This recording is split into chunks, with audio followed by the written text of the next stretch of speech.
I used to think rock bottom was a myth, something people exaggerated for sympathy. But the truth is, rock bottom doesn't come with a warning.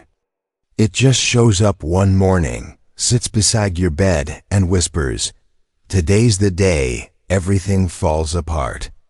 Have you ever stared at your reflection and not recognized the person looking back? That's been me for the past 3 months. Every morning, I wake up with this hollow feeling, like I'm watching someone else's life burn and I can't stop it. I never thought I'd be the kind of man who borrows from a loan shark. I never thought I'd be this man at all. It all started with a phone call, one that still echoes in my mind. It was late, maybe 1:17 a.m. My sister, Chloe, was sobbing on the other end. Our mother had collapsed. Heart failure. They needed surgery. Immediately. Hospitals don't wait for paychecks. I didn't have insurance. My savings barely covered the taxi to the emergency room. So I did what desperate people do. I started making calls. Friends, coworkers, anyone I thought might help. They all gave the same sympathetic pause before the word that now haunts me: sorry. That night, as I sat in the flickering light of my apartment, scrolling through the endless list of loan apps that reject you faster than you can blink, I got a message from a private number. Need urgent cash? No credit checks. Quick approval. Discretion guaranteed. It felt like fate had thrown me a lifeline. I clicked. Hello, my name is Andrew and I am 35. A man named Victor met me the next day. Slick suit. Cold smile. The kind of man who could smell fear before you opened your mouth. He didn't ask many questions. He just looked me up and down, signed a few papers, and handed me an envelope thicker than my pride. $10,000, he said. 2 weeks. 20% interest. I should have walked away right then. But when you're staring at your mother hooked to machines, morality becomes a luxury you can't afford. 2 weeks. That's what I told myself. I'll figure it out. I always do, but I didn't. I underestimated how fast time moves when you're broke and desperate. I took extra shifts at the warehouse. I sold my gadgets, my old car, even my camera, the one thing that made me feel alive. Still, it wasn't enough. I earned half. $5,000. The other half felt impossible. I remember sitting in my apartment, staring at the remaining amount written on a crumpled sticky note. 10,000. 10,000 ways to ruin my life. Then came the first message. 2 days left. Don't make me remind you. Victor's tone was calm, too calm. Like a storm pretending to be wind. I tried to reason with him. Told him I could pay half now, the rest next month. He didn't reply. Not that day. Not the next. Then, one morning, I found a red envelope slipped under my door. No words. Just a photo of my office building. That's when I realized he knew where I worked. Fear changes you. It makes you do things you swore you'd never do. I tried everything. I can't believe I'm saying this. I tried selling pictures of myself online. Not for vanity, for survival. I hated myself for it. But every time I hesitated, I thought of Mom, still weak but alive. I thought of Chloe, who still believed her big brother had it all under control. Then, yesterday, it happened. The email. I was in the break room when my supervisor stormed in, face red, voice shaking. "Andrew, what the hell is this?" He shouted, thrusting his phone in my face. It was an email sent to the entire company. Subject line, scammer alert. Andrew, surname, has stolen $10,000. Attached were screenshots, my messages with Victor, my bank transfers, even the loan document I signed. My coworkers stared as if I'd suddenly turned into a criminal. I wanted to disappear. Victor had gone nuclear. I tried calling him. He didn't answer. I texted, begged, pleaded. Nothing. Later that night, another message came, from a different number this time. You've made this harder than it had to be. Pay up, or we make sure everyone knows what else you tried selling. My stomach turned to ice. He knew. He knew about the photos. I deleted everything. My accounts, my backups, my dignity. It didn't matter. The damage was already done. I haven't slept since. Every shadow feels like a threat. Every unknown number feels like a countdown. I don't know how long I can keep this up. My boss suspended me until they figure things out. My rent's overdue. The calls don't stop. The whispers don't stop. And the worst part? I'm starting to believe Victor won't stop until I'm gone. Because last night, I found a note taped to my apartment door. No envelope. No signature. Just 5 words written in black marker. This is just the start. The night after I found that note, I didn't sleep. I sat by the window, clutching a baseball bat like it was a lifeline, watching the streetlights flicker on the cracked asphalt below. Every creak in the building felt like footsteps. Every passing car looked like it slowed just a second too long. I kept replaying everything in my mind. The loan, the messages, the email. It all felt like a movie I couldn't pause. One where I already knew the ending but couldn't look away. Around 3 a.m., my phone buzzed. A message from a number I didn't recognize. You think you can hide? I froze. My heart hammered against my ribs. I typed back, hands shaking. What do you want from me? No reply. I didn't know it then. But that was the last night I'd feel even remotely safe. The next morning, I went to the police station. I showed them the emails, the messages, the threats. The officer behind the desk looked like he'd rather be anywhere else. He took one look at the printouts, sighed, and said, "Sir, without physical harm or clear identity, there's not much we can do. These people, they're ghosts, my advice. Lay low and don't provoke them." Lay low. As if that was even possible. When I returned home, my apartment door was slightly open. My heart sank. I pushed it slowly, and the smell hit me first. Cigarette smoke. Fresh. Inside, everything looked normal until I saw the photo frame on the table. It was the one with me, Mom, and Chloe at the beach. Only now, there was a red X drawn over my face. That's when I knew this wasn't about money anymore. This was psychological warfare. I ran to my laptop to check my emails. Maybe they'd sent something new. But when I opened it, I froze. My wallpaper had changed. It was a picture of me, sitting in my own apartment, taken from outside the window. That was the first time I broke. I just sat there, shaking, crying like a child. I wanted to disappear, to vanish from the mess I created, but I couldn't, because somewhere between the threats and fear, a part of me refused to believe that this was random. Something didn't add up. Victor, if that was even his real name, was too organized, too invasive. He didn't act like a typical loan shark. He moved like someone who already knew me. That thought wouldn't leave my mind. I went back through the messages, the loan documents, everything. Then I noticed something I hadn't before, the contact number on the original contract. It wasn't the same one Victor used to text me later. It belonged to a company, Lendrite Financial Solutions. I searched it up. No website.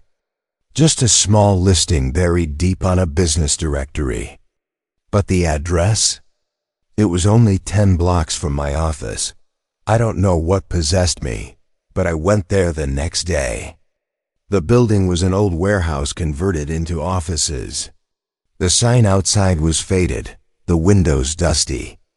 I stepped inside, the kind of silence that hums in your bones. A woman sat at a desk, typing something. She looked up when she saw me. "Can I help you?" she asked. I'm looking for Victor," I said. Her expression didn't change, but her eyes flicked, just slightly, toward the hallway behind her. "We don't have anyone here by that name." Before I could respond, a door creaked open down the hall. A tall man stepped out, expensive suit, slicked back hair, eyes like glass. For a moment, I thought my lungs forgot how to work. "It was him, Andrew," he said with a smile that didn't reach his eyes. "You shouldn't have come here." I opened my mouth to speak, but nothing came out. He walked closer, each step echoing. "You had potential, you know. You could have been one of us. But instead, you made yourself a problem." "I just need more time," I said, my voice breaking. "I'll pay you back, I swear." He cut me off with a small laugh. "Oh, Andrew. This stopped being about money the moment you involved your workplace. What does that mean?" I asked, but my voice barely carried. He leaned in, close enough that I could smell the cologne on his jacket. "You were supposed to keep quiet. But now everyone knows. So we need to make an example." Before I could react, the woman behind the desk placed an envelope in front of me. Inside was a single photo. Chloe, standing outside her college. My knees nearly gave out. "Leave her out of this," I whispered. Victor just smiled. "Then do exactly what I say." That was the beginning of the nightmare within the nightmare. He wanted me to work for him. He said I had skills, contacts, access, a clean record. He wanted me to retrieve financial data from my company, client lists, payment info. It was corporate espionage, plain and simple. I refused. He didn't argue. He just said, "Think about your sister," and walked away. I did think about her. Every second. That night, I called Chloe and told her to stay at a friend's place for a while. I told her there'd been a break-in near her building, that it wasn't safe. I didn't want her to know the truth, not yet. I thought maybe if I disappeared, they'd leave her alone. But how do you run when your predator already knows where you work, where you live, and who you love? I didn't realize it then, but I was already being watched. For the next few days, I lived like a ghost. Curtains closed. Phone on silent. Every sound made me flinch. Even my own reflection felt like it was watching me. I stopped answering calls, except one. Chloe, she kept asking why I sounded distant, why I hadn't visited Mom. I lied, said work had been brutal, that I was just tired. The truth would have shattered her. She believed I could fix anything. I couldn't ruin that illusion. Not yet, but every night, that photo of her in the envelope burned in my mind. The message was clear. Victor knew everything about me. My family, my habits, my history. That's when I realized the only way to survive this was to understand who he really was. I spent hours digging through old messages, numbers, and company records. I even went back to the first text I'd ever received from him. Hidden in the metadata of that message, something odd. A name, a Vass. I didn't know anyone by that name, but my gut told me it mattered. I searched every database, every social media profile I could find. Nothing. Then I tried something desperate. I typed A. Vass, followed by my own last name, and there it was. An article from 2014. Local businessman. Convicted in loan fraud scheme. Victims. Include Andrew M. and family. I clicked it, and my hands started trembling. The article mentioned my father, his small electronics shop, the bankruptcy, the debts. And there, buried in the fine print, the accused, identified as Alexander Vass, business partner of the victim's father, was sentenced to 5 years for fraud and extortion. Vass, Victor. I leaned back in my chair, cold sweat running down my back. My father never talked about the details of that case. He just said his partner destroyed everything. But I remember how that ruin broke him. How he drank himself to sleep every night afterward, and now, 10 years later, his partner was back, targeting me. It wasn't random. It was revenge. I spent the next few hours trying to piece it all together. If Vass was Victor, he must have known my father died years ago. So why come after me now? Why drag my sister, my job, my life into it? Then I saw it. Buried deep in one of his early emails, a small logo at the bottom, Vass Holdings. A company I'd seen before, because it supplied software to the warehouse I worked at. He'd been inside my world long before. I borrowed that money, watching, waiting. That realization hit like a knife. I wasn't his victim. I was his project. I barely had time to process it before my phone rang. Unknown number. Against my better judgment, I answered. Still digging, Andrew? It was him. I froze. What do you want from me? He chuckled softly. You're smarter than your father was. I'll give you that. But curiosity is a dangerous thing. You ruined his life, I said, voice trembling. Now you're doing it again. Correction, he said calmly. He ruined mine. He testified against me to save himself. I lost everything. My family, my freedom. Tell me, how's that fair? None of this is fair. I shouted. You think destroying my life will fix that? Not destroy, he said, his tone chillingly calm. Balance. Then the line went dead. For a moment, I couldn't breathe. My father's ghost had come back to haunt me, through the man who once stood beside him. That night, I packed a small bag, essentials only, and left the apartment. I couldn't stay there anymore. Every sound, every corner felt infected by his presence. I checked into a cheap motel on the edge of the city. One of those places that smelled like damp wood and regret. I tried to sleep. But every time I closed my eyes, I saw his face, that calculated grin. Those eyes that never blinked. The next morning, I got an email. No subject. Just a link. It led to a private video upload. My stomach twisted as I clicked play. The screen showed Chloe walking out of her friend's apartment. Then a zoomed-in frame of her unlocking her car. Then her driving off. The footage cut abruptly, replaced by text. She looks safe, doesn't she? Keep it that way. I slammed the laptop shut and felt the panic clawing at my throat. I knew what that meant. He was watching her too. I couldn't involve the police. They'd already shrugged me off. And if Victor really had people watching, any sudden move could put Chloe in danger. So I did the only thing I could think of. I went back to where it all began, the hospital. Needed to see Mom, to remind myself why I took that loan in the first place. Maybe her words could ground me. Maybe I could find the strength I'd lost. But when I arrived, I realized even that small comfort had been tainted. Her nurse handed me a folded note. She said someone left earlier that morning. I opened it slowly, heart racing. Your father begged too. No signature. No explanation. That's when I finally broke. Not from fear, from rage. I'd been running too long. Hiding too long. If Victor wanted to play a game, fine. But I was done being the victim.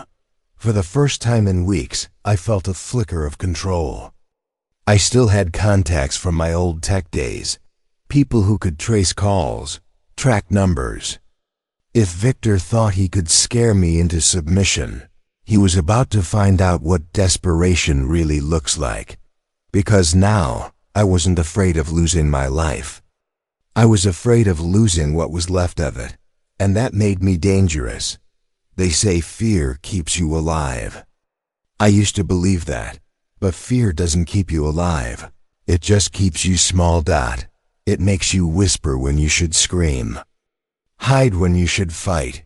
That morning, standing outside the hospital with Victor's note still shaking in my hand, I decided I was done whispering. The city was waking up, sirens echoing in the distance.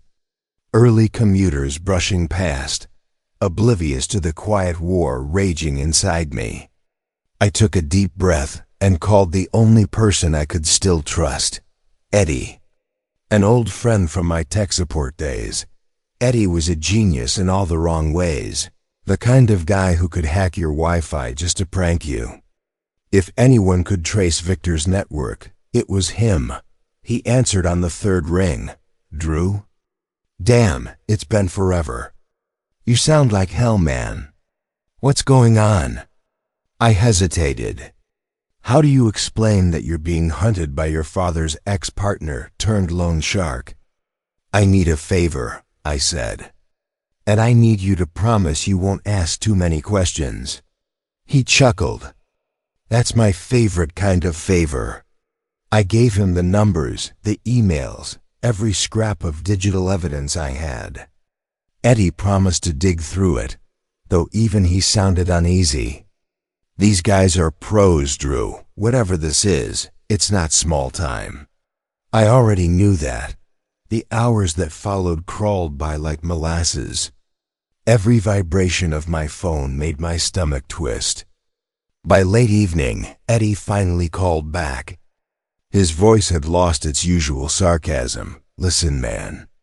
Whoever this Victor guy is, he's covering his tracks better than I've ever seen. The messages are routed through dead proxies and stolen servers.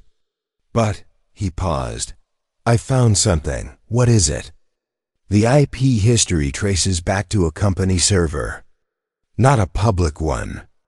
It's your company, Drew, the Warehouse Network." I went silent. "My company? How? Are you saying someone inside?" "Not someone. A system. He's piggybacking on your company's internal database, using their network to send and mass communications. That's how he knew where you worked. He's already inside your system." My head started spinning. "Can you find where it's coming from?" "Not directly, but the access logs point to one employee ID 0543A. My stomach dropped. I knew that ID. It was mine. "That's not possible," I whispered. Eddie sighed. "Then someone cloned your credentials. Either way, they've been using your identity to move data in and out for weeks." My chest felt tight, my pulse hammering. Victor wasn't just ruining my name. He was framing me. After I hung up, I sat in silence, staring at the motel's flickering ceiling light. Rage simmered under my skin. I could almost hear Victor's voice. "You were supposed to keep quiet." Now I understood why. I needed proof. Real proof. The kind you can't erase. So that night, I broke the last rule I had left. I went back to the office. The building was dark, the parking lot half empty. I used my ID to get in, praying it still worked. It did. Every step echoed through the empty corridors. The hum of fluorescent lights sounded almost alive. My cubicle looked exactly as I'd left it, except for one thing. A single USB drive, sitting neatly on my keyboard. No label. No note. Just waiting. I picked it up with shaking hands and plugged it into my work PC. The screen blinked to life, and a single video file appeared. I pressed play. The video opened on a grainy image. A man sitting at a desk in a dimly lit office. His back was to the camera. Papers scattered everywhere. Then he turned. It was my father. You ever feel the world stop moving for a second? That's what it felt like. My father, 10 years younger, speaking directly into the camera. I don't have much time, he said, his voice trembling. If you're watching this, then they found me. Alexander, Victor, he's not who he says he is. He's been laundering money through the company for years. I tried to stop him. He threatened your mother. I static cut through the recording, then resumed. If anything happens to me, find the account under the name Harborline. It's the only proof left. Tell Andrew. I'm sorry. The video ended abruptly. I just sat there, frozen, my hands numb. My father hadn't been guilty. He'd been silenced. A sound behind me made me jump. Footsteps. Slow. Deliberate. I turned, and there he was. Victor. Standing by the doorway, hands in his pockets. Smiling like he'd just caught me reading his diary. Touching, isn't it? He said softly. Your father had such a way with words. How long have you been watching me? I asked. He shrugged. Long enough to know you'd eventually find that. I took a step toward him. You framed him. You ruined his life. He tilted his head, the smirk fading. Your father stole from me first. That account he mentioned, it wasn't proof of my crimes. It was my money. He hid it before I could claim it. That's a lie. I snapped. Believe what you want, he said. But it doesn't matter. Because now, I need you to find that account, and you will find it. Or Chloe gets to pay for your father's sins. The world tilted. My anger turned into raw panic. If you touch her, he cut me off with a cold laugh. You think you're in control here? You don't even know the rules of the game. Then he stepped closer, his face inches from mine. You've got 48 hours. Find the money your father stole. Bring it to me. Or I'll make sure your sister disappears like he did. He turned to leave, then stopped at the door. And Andrew, if you think about going to the cops again, remember this. Ghosts don't leave fingerprints. The door clicked shut behind him. I stood there, shaking, the weight of the truth crushing down on me. My father hadn't been the monster I thought. He'd been protecting us. And now it was my turn. I took the USB, stuffed it into my pocket, and whispered into the empty office. I'll find your truth. Dad, and I'll end his. The war had begun. I didn't go back to the motel that night. I couldn't. Everywhere I went felt like a trap. Victor had already drawn a circle around Dot, so I ended up in the only place I thought he'd never look, the public library. The irony made me laugh under my breath, hiding from a millionaire criminal in a room, full of broken keyboards and fluorescent lights that hummed like insects. I slid the USB into one of the library computers. The file name Harborline had become an obsession in my head, a riddle that pulsed louder than my own heartbeat. I opened the system log from the video file again. Buried deep in the metadata was a string of numbers, HL202403117. It looked like a date code mixed with initials.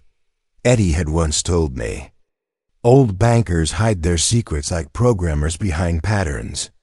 So I tried combinations, email prefixes, account searches, hidden drives, nothing, until I remembered something from my childhood, a tiny coastal town we used to visit every summer. Harborline Bay. My father loved it. He always said, if everything goes wrong, the sea will remember us. My fingers flew across the keyboard. harborlinebay.com, dead link. I scrolled through archived pages, old business listings, until one caught my eye. Harborline Trust, LLC, terminated 2015. The year my father died. The listing had one contact name. Andrew M. My name. I felt a chill crawl up my spine. The account existed, but under my identity. Victor hadn't just ruined my father. He'd used me to bury the evidence. Before I could dig further, a hand landed on my shoulder. I jumped, slamming the laptop shut. "Relax, it's just me," said Eddie, stepping from the shadows with a hoodie and a coffee cup. "You scared the hell out of me," I muttered. He smirked. "You asked me to find ghosts. Don't complain when one shows up." I showed him what I'd found. His eyes widened. "If that account's in your name, that means someone forged your credentials years ago. And if it's still active, Victor's probably been moving money through it all along. Can you trace it?" "Maybe, but if I do, he'll know. Whoever controls that account has monitoring set up. The moment we peek, he'll get an alert." I rubbed my temples.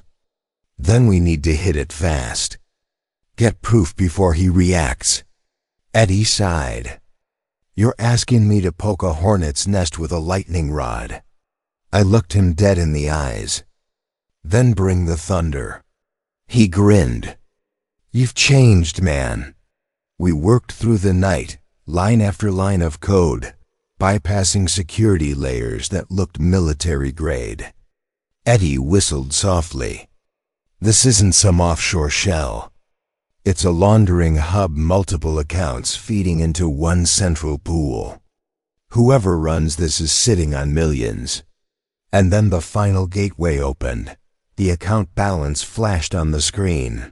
$11,247,000.39. I stared at it. Breath caught in my throat. Eddie leaned back. "Guess your dad didn't just keep receipts. He kept the whole vault." We both laughed nervously. Because the number didn't just mean money, it meant leverage. Proof. But our victory lasted exactly 30 seconds. The lights flickered. The screen froze. A new window appeared, black background. White text. "You shouldn't have done that." Then another line. "She won't make Ida home tonight."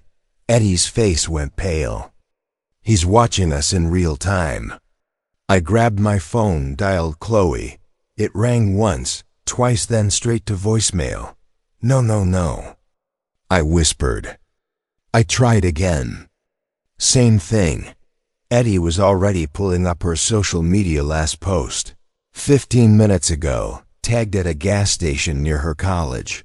I didn't think. I just ran. Traffic blurred into streaks of color as I sped across the city. My hands gripped the wheel so tight they shook.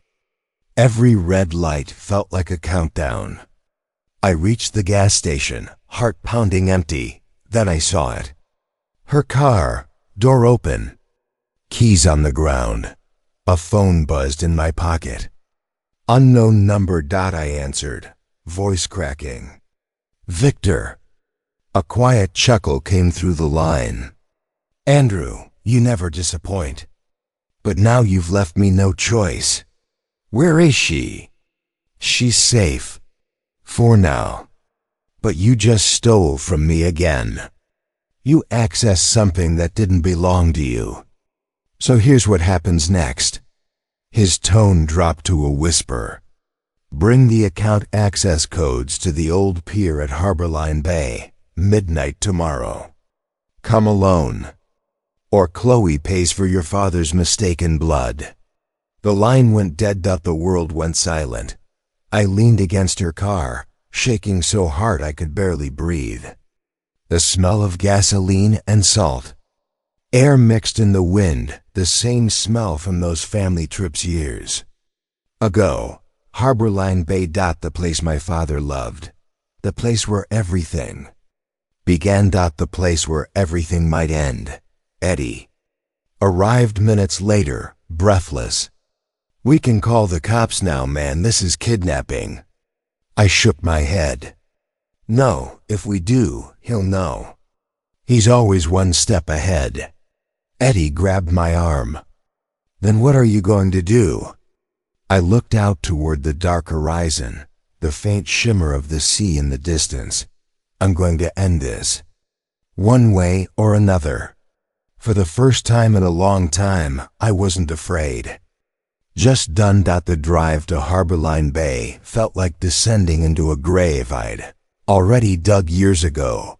Fog rolled across the road in thick ribbons, swallowing the headlights and twisting the world into a blur of gray and memory.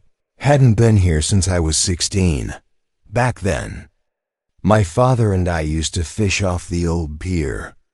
He'd tell me stories about storms and redemption, about how the ocean hides everything but never forgets. Now, every creak of the boards beneath my boots sounded like the ocean whispering his ghost back to me. Eddie had begged me not to come alone, but I couldn't risk Chloe's life. So I told him to wait 3 miles out, in the van, with a drone link and a police frequency open. If I didn't make contact in 30 minutes, he'd call it in. The pier stretched out like a scar against the horizon, the water beneath it black as ink. At the end of it, a single figure waited. Victor. He stood under a flickering floodlight, coat whipping in the wind, calm as a man admiring his own reflection in a grave. He smiled as I approached. Andrew, he said softly, you really are your father's son. I clenched my fists. Where is she? Safe, he said, for now. I assume you brought what I asked for. I held up the drive. The account codes. You'll release her when I give them to you. He chuckled, low, deliberate, cruel. You still don't understand, do you? This isn't about money. It never was. My heart pounded. Then what the hell is this about? He took a slow step forward, his eyes gleaming. Your father and I built Harborline together. He handled the offshore ledgers. I handled the people. But he got soft. Thought he could walk away, take the evidence, start over with you. He leaned closer, voice sharp as glass. So I taught him a lesson. I let him drown in his own guilt. I froze. You killed him. Victor smiled. That smile. No, Andrew. He killed himself. I just gave him a reason. Something inside me snapped. I lunged, slamming him against the railing. Where is Chloe?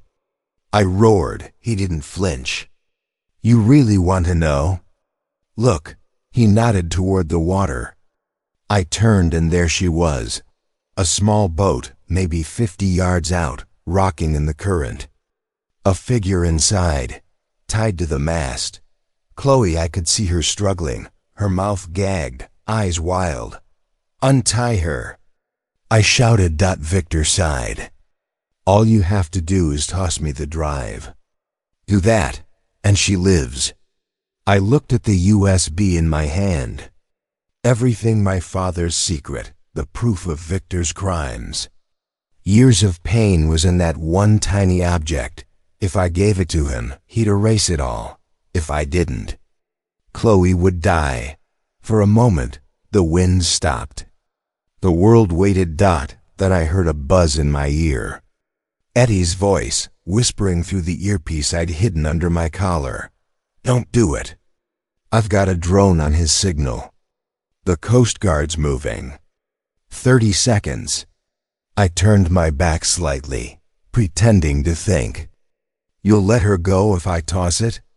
Victor nodded. Double quotes fine, I said, stepping closer to the edge. Catch. I threw the drive, but not at him. I threw it past him, into the sea. Victor's eyes widened in shock. He turned to watch it vanish beneath the waves, and that's when I hit him. We slammed into the railing, both of us losing footing. The pier cracked beneath us. His gun slid away, clattering into the dark. He punched me hard in the ribs. I staggered back, gasping, but he came again faster than I expected for a man his age. He caught me by the collar, dragging me toward the edge. "You just killed her," he hissed. "You think you're saving anyone? You're just finishing what your father started." I grabbed the rusted pipe beside me, swung it upward with everything I had. It connected, hard. He stumbled backward, right through the rotten railing, and disappeared into the black water below. I ran to the edge, panting. The waves crashed and boiled, but he was gone. "Eddie!" I shouted into the mic. "Get Chloe, on it!" The drone light cut through the fog, guiding the Coast Guard boat to Chloe's location. I fell to my knees, shaking, the adrenaline fading into cold emptiness. When they brought her ashore, she was alive but barely conscious. I held her, her hair dripping with salt water and fear. "It's over," I whispered. "You're safe." But somewhere deep inside, I knew that wasn't true, because Victor's words kept echoing in my head. "This isn't about money." And later, when Eddie checked the logs from our system, he froze. "Andrew," he said quietly, "the backup server, the one your dad hid, someone accessed it 30 minutes ago." I frowned. "What do you mean?" He turned the laptop toward me. The IP address wasn't Victor's dot, wasn't mine dot, it was Chloe's. When I woke up in the hospital, everything felt like a dream that refused to end. White ceilings, the beeping of heart monitors, the sharp scent of antiseptic, but the one thing that felt real was the hollow ache inside me, the kind that starts in your chest and spreads until it fills every thought. Eddie sat in the corner, his face pale from exhaustion. "How long was I out?" I croaked. 36 hours, he said quietly. "You lost a lot of blood." I turned to the window. Morning light filtered through blinds, slicing the room into bars of gold and shadow. "Chloe?" I asked. He hesitated. "She's alive. Coast Guard pulled her out. But..." I could tell from his face that "but" carried weight. "But what, Eddie?" He sighed, rubbing his temples. "She disappeared from her ward 2 hours ago. No discharge papers. No nurse signatures. Just gone." The monitor beside me beeped faster. "Gone? How?" He slid his tablet toward me. "Before she vanished, I traced the IP that accessed your father's backup server. It wasn't spoofed. It was logged directly from her phone. Same SIM, same device ID." I stared at the data, my mind spinning. No, that doesn't make sense. She was kidnapped. Victor, he had her tied up. Eddie leaned forward. What if that was the point? What if she wasn't the victim, but the bait? My throat went dry. Images replayed in my mind, her panicked calls, the tears, the trembling voice begging me to help. Every detail that made me trust her. I wanted to scream, to deny it, but deep down, something had always felt off.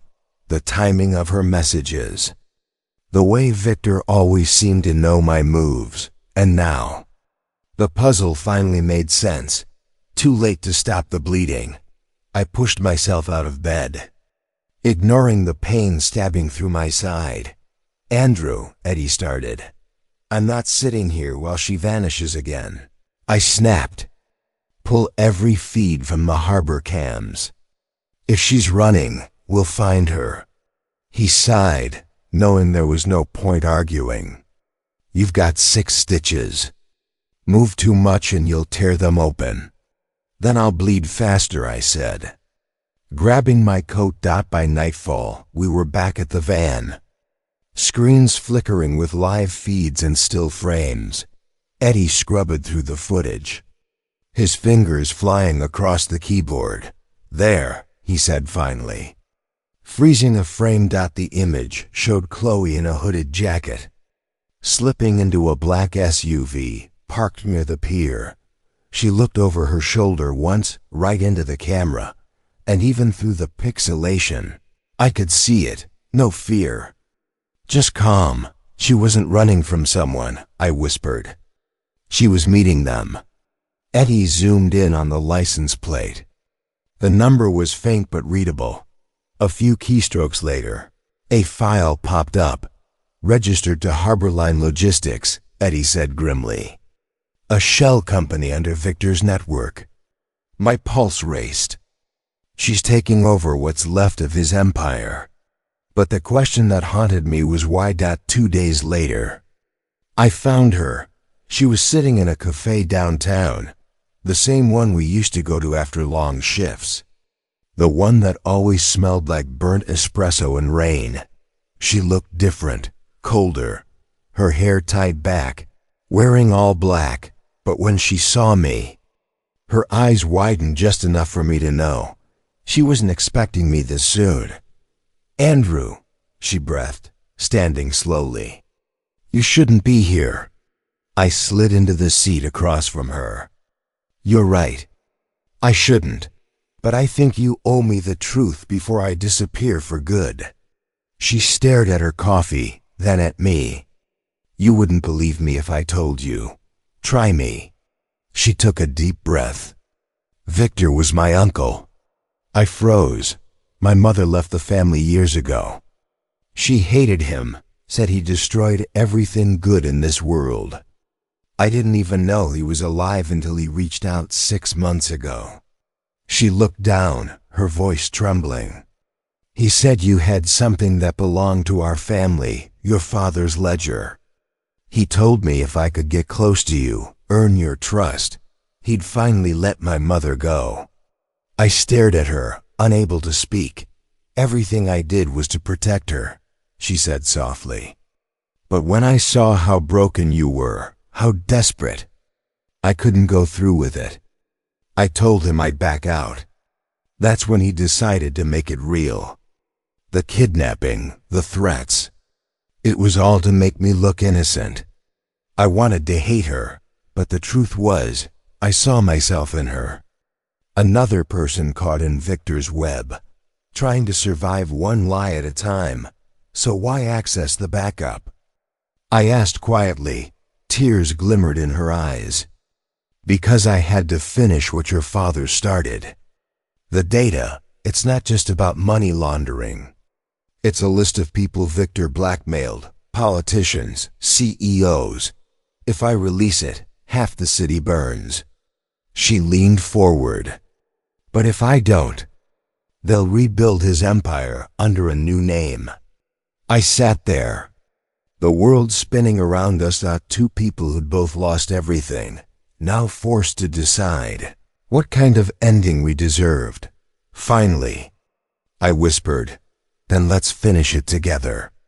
She hesitated. You'd still help me after everything. I nodded, because I've already lived in hell. Might as well light a match before I leave. A faint smile crossed her lips, sad, beautiful, and broken. Then we burn it all. They say revenge and redemption walk the same path. You just don't know which one you're on until the end. 2 weeks after Harborline, Chloe and I became ghosts. We changed names, phones, cities. The world thought Victor was dead, and maybe he was, but his empire wasn't. It lived inside encrypted servers, fake corporations, and terrified men with too much power.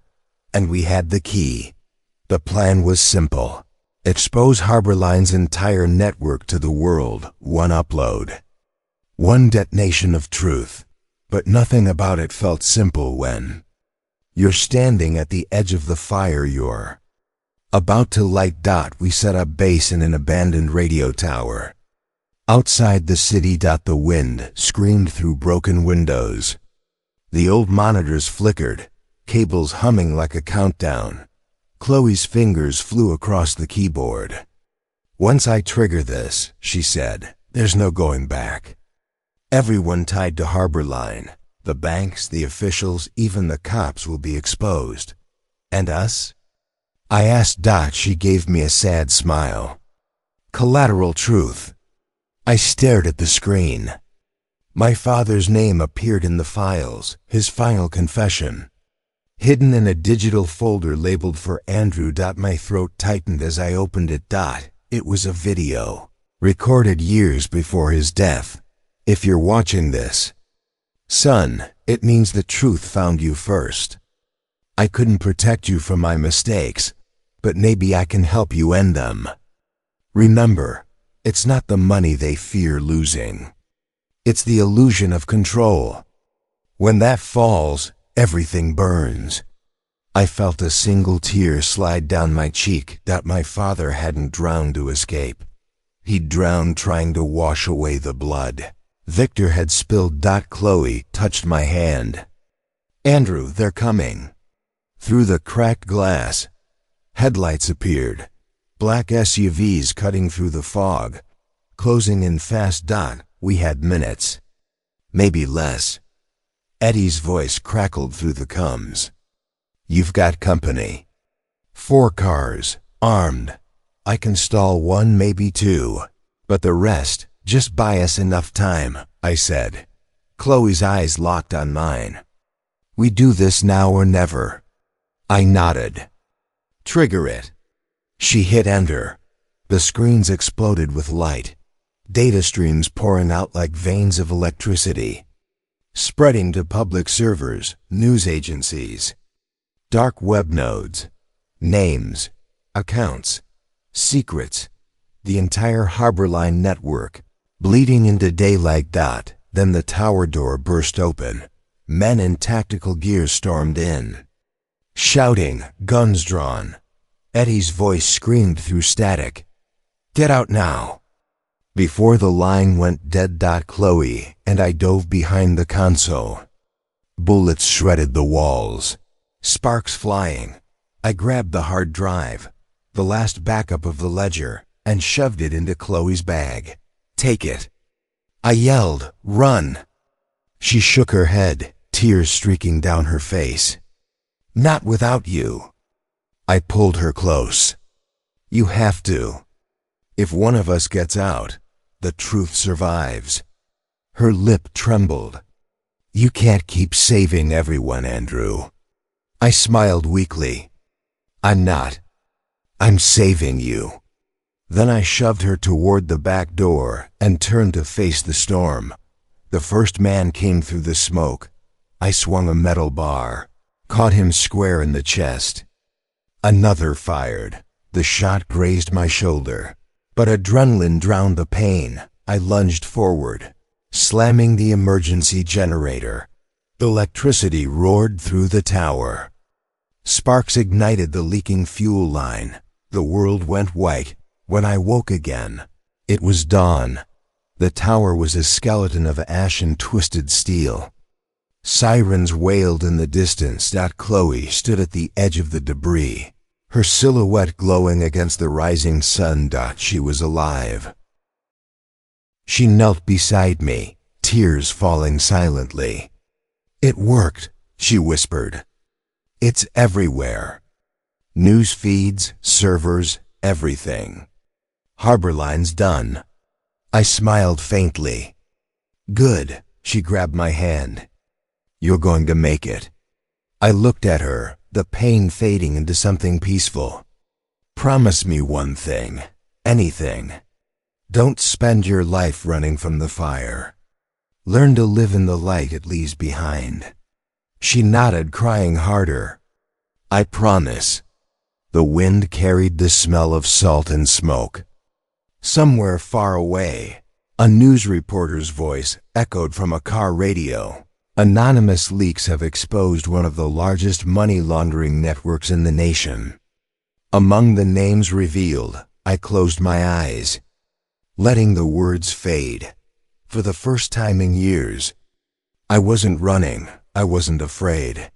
And as the world burned with truth, I realized sometimes redemption doesn't come from escaping your debts.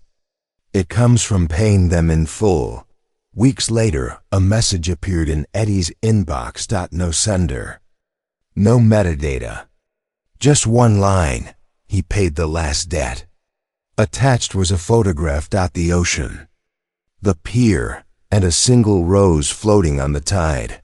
If you were in Andrew's place, would you have thrown away the drive to save the woman you loved, or the truth that could save millions? Comment your answer below, and don't forget to subscribe for more stories that will keep you up at night.